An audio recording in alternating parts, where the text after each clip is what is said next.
Hello and welcome to week 5. Week 5? Week 5 of Mathemocracy with me, Miss McMullen.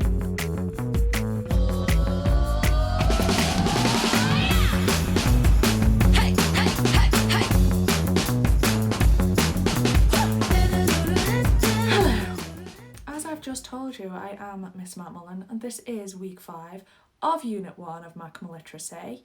Unit 1 involves academic literacy, academic vocabulary, words that will help you in school. Today, we're going to do something a little bit different. We're going to imagine that we're some of the first humans. We're going to take it way back. We're the first ones to walk the earth. We're living in caves. Picture it. You live in a cave. You've figured out fire. You hunt for your food, and there's no such thing as Tesco or Instagram. Life is fine. You don't know any better. You know, there's a lot of good stuff. It is full of danger. But you know, you can get away. You've figured this out now. You can get away from the big scary animals. You know to hide when there's weather. You know how to make shelter. You've figured your food out. Things are going pretty good. It's true that a cold or a toothache could probably kill you, and your life expectancy is short, but you don't know how to figure out birthdays, so you don't even know how old you are. That's a bit crap. Now, the main problem that you've come across is that it's really frustrating when you're trying to let the other humans know what you want. So you want to go on a hunting trip, but there's just a lot of hand signals, a lot of it's very frustrating because you don't have words yet. You just grunt at them. And you'd love to date that human over there. Whew. Well, it's not that you don't know what to say to them. It's that there is nothing to say to them. There are no words at all. Language does not exist. Okay, so in reality, language probably existed in some form, it was a very slow progression. One person didn't invent the concept of language, but it's a thought experiment. It's what we're doing today, and I'm in charge. It's my video, so just focus. So, you want to date the wonderful human over there. You want to hang out with your cave friends. You've got no words to use to speak to them, so you've got to figure out, how do we do language? Where do we start? Pointing and making a sound. Dog, rock, fire. Naming objects that we can see is the most straightforward way of creating a shared vocabulary. So you get to a point where you and your squad of cave people, you all know what you're talking about. You can be like, yeah, we know that he's talking about that tree. Lovely leaf. Love that sky. Gotta love that sky. But there's a limited amount that you can do with that kind of language, isn't there? If it's there to point at, yeah. Now, at this point, you share a vocabulary of what we call concrete nouns.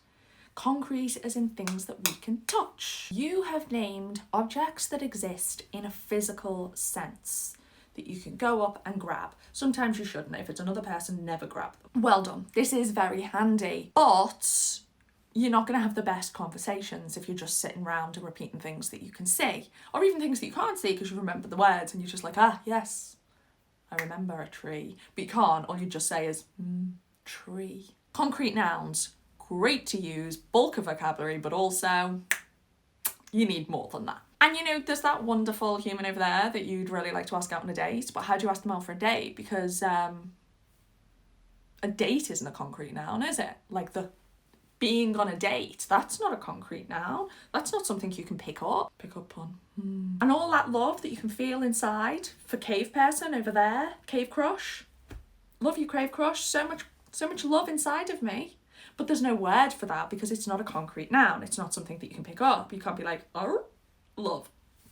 So you need a different type of noun. You need a noun for things that you can't necessarily hold. Things like emotions and ideas.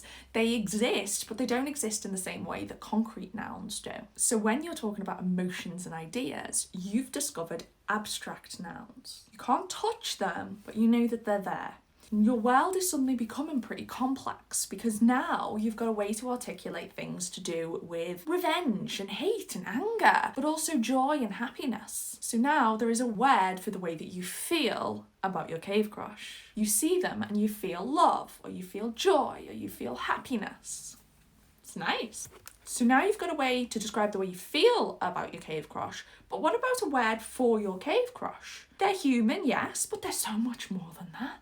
They're wonderful, they're an individual, they're unique. They need a name that's special for them. So you decide to call your cave crush River. There's a lot of problems with this. You shouldn't name the person that you're in love with. It is not up to you to pick their name. And yes, that has been happening in marriage for a very long time. People's names are decided by the people that they're in love with, but just don't call Cave Crush River. But you do. You call Cave Crush River. You give Cave Crush that name. And to be fair, Cave Crush parents didn't give them a name, and Cave Crush didn't give themselves a name. So you've called them River, and that's a very pretty name.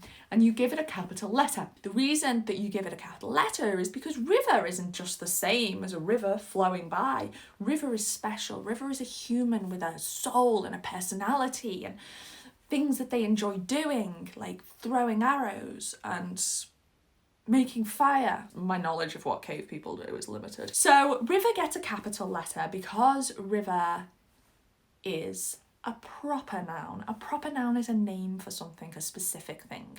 So a river that flows is a concrete noun, small r. River, the wonderful river that you're in love with. River is a proper noun with a capital R. And you start to give proper nouns to other people. So you've got your pal that you always hang out with, picking up leaves. I really don't know what cave people did, other than hunt and make fire. Leaf, that's Leaf, your pal. There's Berry over there. You are not a fan of Moon. Moon keeps giving you funny looks and you're pretty sure that Moon is after River. So essentially at this point, you're reusing words that you already have in your vocabulary, and you'll see this throughout language. A lot of surnames specifically, or things, or like jobs, or words have been reused as names. River is also a name now, as is Leaf and Sky. These are ways of connecting to nature by bringing concrete nouns from nature into proper nouns of naming. So then you decide to give a name to your cave. You call it Carlu Cave. That word sounds nice. You're like, Carlu Cave sounds lovely. Now, the cave isn't a person, but it still gets a capital K for Carlu and C for cave because it is a specific place, this one place that everybody will know. So it's a proper noun, so it deserves its capital letters. So you've got your concrete nouns, your abstract nouns, and your proper nouns. But everything's still a little bit point and say, isn't it? It's just like river, other kind of river, moon, cave. So what if you want to describe something that you're doing, or suggest that you should do something, or say what you want? The word want doesn't even exist. Objects, they're just always there, they're always the same. But some things happen through time. Some things are actions. So you need words to describe actions. You want to be able to say that you can shout, that you can say things, to scream, to cry, to dance, to skip, to sleep, to create. And so you do create. You create verbs. Verbs are doing words. Verbs we use to denote our actions when we are doing something. Some of these are really straightforward things like to walk, but some of them are really complex actions like analysing. We'll get to that in another video. And so you're doing pretty well at this point. And some of these words can double up. So that abstract noun of love, that thing that you could feel before when you looked at river, now that can be a verb as well. That can be something that you do. When you say, I love you to River, you're talking about the action of loving River. You're loving River through time. It's something that's continuing. It's not just the ball of stuff in your chest that you're like, there's so much love. And that also works for hate. So when you look at Moon over there and you've just got bad feelings about Moon, you have hate for Moon, but you can also hate Moon as an action. You should avoid hating. So lots of things can be something that you have and also something that you do. They can be a noun and they can be a verb. We have these word classes so far. We have verb, we have concrete noun, we have abstract noun and we have proper noun. So we're doing really pretty well, especially on the nouns. So we have our concrete nouns, tree, rock, fire. We have our abstract nouns, revenge, love, fear, joy. We have our verbs, our doing words, dance, sing, laugh, cry. We have our names, Kalu Cave and river. We've got most things covered. But what about when that just isn't enough? You want to go out and find a flower, that's a concrete noun, right? But it needs to be a specific flower because River only likes certain flowers. River likes pink flowers. Well, what's pink? Pink isn't a noun. Pink isn't a verb. No, pink describes a noun. So now you need your describing words. You need adjectives. Now, an adjective can be to describe the way something looks. It can be beautiful. It can describe the colours. Or it can describe personality types. You could say, I love them, they're kind and intelligent. Kind and intelligent are adjectives, they're describing. Now, what about if we want to increase the information that we have about a verb? So we want to add information to that. Well, then we are going to have an adverb. So an adverb adds extra information to the verb. It can go before or after the verb. For example, could you quickly run down to the field? Quickly is describing how you'd like them to run. I'm just going to run to the field quickly. It's after the verb. This time, it's still describing the verb. Now, lots of adverbs end with ly to make them easy to spot. Not sure that that's why they end in ly. Who knows? Maybe I should look it up. Not going to do it right now, though. Might tell you next week. Might have forgotten by then. We've got adjectives that add information to our nouns, and we've got adverbs that add information to our verbs. Not all adverbs end in ly. Fast doesn't, for example. But you might say that something was done easily. You might say that they sang serenely, beautifully, strangely. To fully understand a word, it is best to fully understand its function in the English language, what its purpose is in the first place. And that will also help you to pick and choose the correct vocabulary as well, because you'll know what the purpose is of the words that you are choosing. Also, of course, in English, it's easier to analyse it if you know the word class. Now, the best way to get used to spotting them is to practice, practice, practice. Nobody is going to be able to figure these out overnight, suddenly know which word is which. You just need to keep looking at them. So here is a list of sentences that you can try out yourself. Try spotting which word is which in the sentence.